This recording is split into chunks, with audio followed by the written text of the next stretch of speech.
ceritakan ya, dulu kan, dari paspor. awal. Kamu posisi di mana? Sekarang posisi saya di Hongkong ini. Kan saya mau cuti. Kemudian tapi data saya itu yang di paspor itu masih single. Tapi di KTP Hongkong yang barusan bikin itu sudah menikah. Nah terus kalau balik ke Hongkong itu apa nggak masalah ya kalau saya cuti? Oh tak samplok helikopter engko. Kuwi jenenge kudu data beda tak awantemi tenan engko rek. Senengane ngeten Nggak ngeten masalah ya. ya? Enggak masalah kuwi rabi kan iso pegatan toh. Oh gitu, terima kasih Miss Yuni. Yo, alah jan Makasih kalau ngaget-ngageti begini. iki pertanyaane Jan. Nggak takut Oh, aku. alah. Soalnya Lek kan status iki kan yo ora apa-apa to, Mbak. Ono sing rabi Nggak ping masalah. 100 jaran, ono sing kumpul kebo, ngono kuwi bareng kan yo ora nek tulisane to. Jan ngaget-ngageti samane. Iya. Masalah Gitu, status iya. pernikahan enggak apa-apa. Ojo ngaget-ngageti Miss Yuni ya. Gampang kejet-kejet. Oke. Ya wes, gak ono masalah. Saya mau curhat juga Miss Yuni. Apa curhat apa meneh? Kenapa saya data ganda atau bukan data ganda, malah status saya bisa bisa berbeda gitu. Gila kenapa? Masalahnya gini Miss Yuni, ya saya ini termasuk korban dari karangan lah, ibaratnya gitu. Waduh. Maksudnya piye kok? Tapi bukan karangan yang Faruk itu. Maksudnya ya karangan dengan cowok gitu loh Miss Yuni. Piye ceritanya. Maksudnya gini, ceritanya tuh gini. Saya itu kan sudah pacaran lah, sudah lama gitu kan ya. Sudah lama kalau nggak salah hampir 10 tahunan tuh. Oh ya iya, kan? sebentar. Kamu pacaran 10 tahun? Ya 10 tahun. Oh kayak kredit mobil aja dok? Iyalah. Terus? Nah, kenapa saya itu pacaran lama gitu kan? Sebab saya namanya orangnya bucin. Ini makanya saya nggak menyalahkan sama mbak-mbaknya gitu ya. Kalau bucin tuh nggak bisa dinasehati, ya kan? Nggak bisa dinasehati, walaupun itu salah. Itu termasuk seperti saya. Nah, pacar saya itu kenalnya itu pertama kenal kan katanya bekerja gitu. Kemudian waktu itu kan ada kayak COVID itu kan ada pengurangan tenaga kerja toh. Dia disuruh pokoknya langsung nggak kerja gitu kan ya, nggak kerja gitu kan. Oh kemudian akhirnya kan dia nggak bekerja kan. Nah karena saya cinta gitu kan, kemudian ya pasti sudah tahu lah ya kan. 10 tahun kira-kira keluar uang berapa itu pasti sudah tahu. Saya juga nggak bisa ngitung gitu ya. Namanya juga bucin. Tapi lama-lama sampai kesini rencananya itu kan ya kita akan menikah ya di tahun ini gitu kan ya. Saya cuti ini. Kemudian setelah saya lihat ternyata dia masih nggak siap, terutama dalam hal finansial gitu kan ya. Ya saya nggak mau. Nah kemudian saya nggak mau, akhirnya ya sudah, kemudian saya blokir, saya putuskan gitu aja.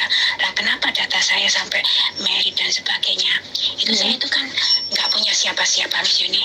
Jadi kalau misalnya saya ada apa-apa itu bu, iya bu, mea posoy ya mo, posoy. Oke. Nah lah saya kan nggak punya siapa-siapa, ibaratnya anak yatim gitu ya kan. Jadi kalau misalnya ada apa-apa itu supaya dia yang dihubungi lah ya kan, dihubungi oleh pihak KJRI atau apa gitu. Itu yang pertama. Dan yang kedua itu saya itu kalau ganti majikan selalu majikannya itu tanya, saya ini orangnya itu kan apa ya, walaupun nggak cantik tapi menarik gitu loh. Oh, walaupun nggak cantik tapi menarik, oke. Terus? Saya itu merasa tidak nyaman kalau berhadapan dengan majikan-majikan yang masih agak muda gitu loh, ya kan. Jadi nanti disangka saya menggoda atau gimana, saya merasa gak nyaman. Tapi begitu saya mempunyai status saya sudah menikah, saya gitu, ya kan. Jadi di agent itu saya ngomong saya sudah menikah gitu kan. Itu langsung merasa tenang, kerja pun tenang gitu kan ya. Nah itu pun alasan kemudian kan kemarin kan bikin KTP, disuruh bikin KTP itu Pak. Akhirnya kemudian majikan, kamu sudah menikah ya kan sudah ya gitu akhirnya sudah menikah. Tapi setelah saya mau pulang tuh rencana mau menikah, ternyata pacar saya dalam finansial masih belum mampu. Ya sudah, akhirnya kemudian saya lepas. Nah, jadi memang rasanya sakit gitu ya. Rasanya sakit ya, mati sedih berjuang 10 tahun, mati mempertahankan, ternyata kita merasa seperti kena investasi bodong lah ibaratnya. Ya kan, seperti investasi bodong. Kita sudah misalnya modalin dia atau apa, ternyata nggak dapat hasil apa-apa. Daripada saya teruskan, ya kan saya teruskan, saya nanti juga akan bokeh, mendingan ya sudah sedih saja nggak apa-apa. Apalagi kan saya juga sudah berumur, ya kan berumur, lebih nggak apa-apa, sendiri nggak apa-apa kalau nanti dapat suami yang mesti yang cocok, yang sudah mapan, mesti yang ya pokoknya kita kan punya standar tuh ya kan, walaupun kita sudah berumur tapi kan kita tetap punya standar gitu kan. Ya gini-gini ya nggak sembarangan lah gitu. Itu ya seperti itulah ceritanya. Jadi buat mbak-mbaknya gitu, kalau misalnya kalian mungkin terlalu bucin dulu seperti saya gitu, karena sudah berkorban banyak tentang uang dan sebagainya gitu, sudah nggak apa-apa, nggak usah dipikirkan, uang masih bisa dicari. Yang penting satu, harta berharga kalian itu jangan sampai diserahkan gitu loh.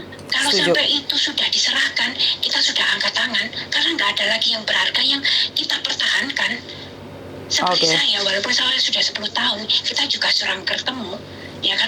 Tapi saya satu, kita jangan sampai saya itu ibaratnya tidur bareng gitu kan ya. Walaupun kita sudah sama-sama dewasa, karena saya tahu kalau yang harta berharga ini saya serahkan cuma-cuma, nanti kalau ada apa-apa yang rugi saya.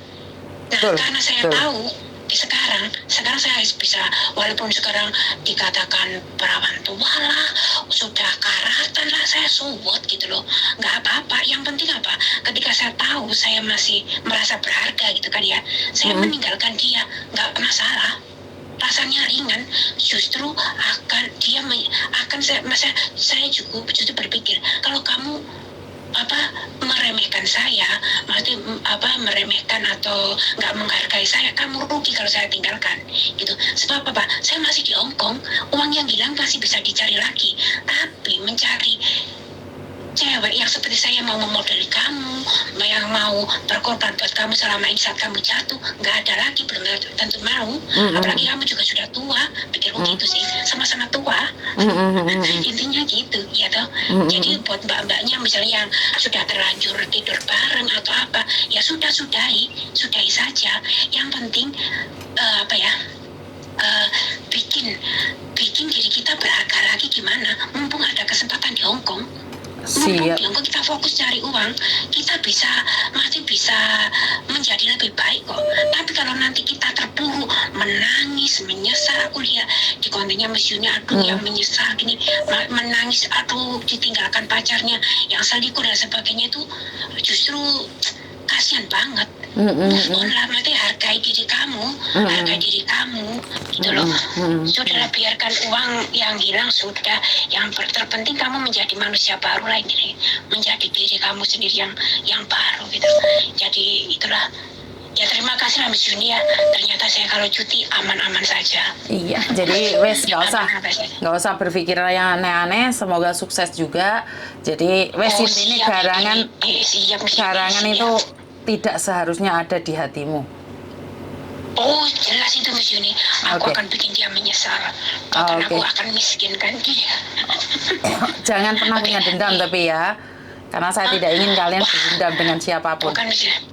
Kalau dendam tapi aku cuma akan perlihatkan dia kalau kita misalnya cewek yang korban karangan, tanpa dia kita itu tetap bisa survive, tetap bisa fight gitu loh, tetap bisa nggak jatuh, nggak sampai tergeletak, gigi nggak masalah gitu. Nanti pulang aku akan bikin dia menyesal seumur hidup. Siap.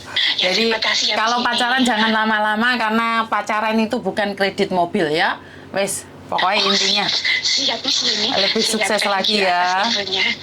Oke, thank you, Miss Yuni. yo Ya, matur nembah bye-bye. nuwun. Assalamualaikum. Ya, bye-bye. Bye. Oke, jadi ini adalah cerita kita tentang kita. Soalah, suruh mari ngomong wis. Sopo meneh sing telepon? Halo? Halo Miss. Halo?